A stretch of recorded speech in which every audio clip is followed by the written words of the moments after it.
కాకినాడ జిల్లా బీజేపీ ఆధ్వర్యంలో కేంద్ర బడ్జెట్పై మేధావులతో సమావేశాన్ని కాకినాడ నాగమల్లి తోట వద్ద శ్రీ చోడే అప్పారావు యోగా కేంద్రం నందు నిర్వహించారు. ఈ కార్యక్రమంలో బీజేపీ నాయకులు, మేధావులు పాల్గొని కేంద్ర బడ్జెట్లో వివిధ అంశాలకు ఇచ్చిన ప్రాధాన్యతపై చర్చించారు. ఈ సందర్భంగా బీజేపీ జిల్లా అధ్యక్షుడు బిక్కిన విశ్వేశ్వరరావు, రాష్ట్ర అధికార ప్రతినిధి పెద్దిరెడ్డి రవికిరణ్లు మాట్లాడుతూ ఇప్పటి వరకు ఏ ప్రభుత్వం చేయని విధంగా ఓడల నిర్మాణానికి బడ్జెట్లో పెద్దపీట వేస్తూ 20,000 కోట్లతో నిధిని ఏర్పాటు చేసి ప్రోత్సహించారన్నారు.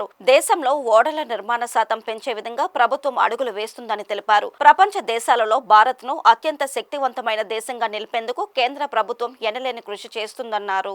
ఈ రోజు కాకినాడలో యూనియన్ బడ్జెట్ 2025-26 గాను హాల్ సమావేశం నిర్వహించడం జరిగింది.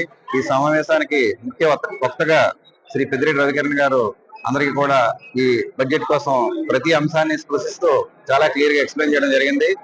ఈ బడ్జెట్ మీద అందరూ కూడా అడ్వాంటేజ్ పొందాలని, ఈ బడ్జెట్ తో భారతదేశం యొక్క రూపురేఖలు 2047 కల్లా కంప్లీట్ గా మారిపోతుందని చెప్పి మేమందరం ఆశిస్తున్నాం. వచ్చినటువంటి విజ్ఞులు కూడా అదే విషయం తెలియజేశారు. సెలవు. పెట్టిన బడ్జెట్ ఒక ప్రజా బడ్జెట్. ఇది అన్ని వర్గాల ప్రజల్ని ముందుకు తీసుకెళ్లి భారతదేశం యొక్క వికసిత సంకల్ప యాత్రని ఏదైతే లక్ష్యం నిర్దేశించుకున్నామో ఆ లక్ష్యాన్ని సాధించేటువంటి ఒక చక్కటి బడ్జెట్.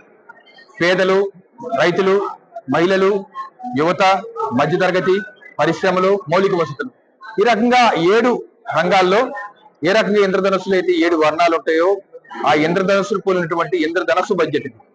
అన్ని వర్గాలకి ప్రధానంగా దేశాన్ని భావి తరాల వైపు తీసుకెళ్లే కొత్త విషయాలు అయితే ఓడల నిర్మాణం విషయంలో ఇప్పటి వరకు ఏ ప్రభుత్వం ఓడల నిర్మాణాన్ని ఒక వ్యవస్థీకృత పరిశ్రమగా గుర్తించడం కానీ వారికి రుణాలు ఇవ్వడం కానీ చేయలేదు. అలాంటి ఈ బడ్జెట్ లో మ్యారిటైమ్ డెవలప్మెంట్ ఫండ్ ఒక 20,000 కోట్ల రూపాయలతో ఒక నిధిని ఏర్పాటు చేసి మరి ఓడల నిర్మాణాన్ని ప్రోత్సహించే విధంగా, తద్వారా ప్రపంచవ్యాప్తంగా భారతదేశంలో ఒక ఓడలు 22% నుంచి 20% వెళ్లే విధంగా ఏదైతే కార్యాచరణ రూపొందించారో అది మన తీర ప్రాంతానికి, ఆంధ్రప్రదేశ్ రాష్ట్రానికి ఎంతో మంచి చేయబోతుంది. అలాగే అణు విద్యుత్ మీద ఒక కొత్త విధానం, ఎప్పుడు లేని విధంగా సూక్ష్మ అణు విద్యుత్ కేంద్రాల ద్వారా అణు విద్యుత్ వల్ల యూనిట్ 10 పైసలు 15 పైసలకి తయారవుతుంది. అటు బొగ్గు ద్వారా అయితే 4 రూపాయలు, సోలార్ ద్వారా అయితే 3 రూపాయలు, విండ్ ద్వారా అయితే 3.5 రూపాయలు అవుతుంది. కానీ అణు విద్యుత్ తక్కువ అవుతుంది. సో అందుకని దాన్ని మినియేచర్ అణు విద్యుత్ కేంద్రాలని దేశంలో వచ్చే 5-6 సంవత్సరాల్లో ఆ 4-5 ఏర్పాటు చేయాలని చెప్పి లక్ష్యం నిర్దేశించుకున్నారు. దానికి 20,000 కోట్ల రూపాయలు కేటాయించారు.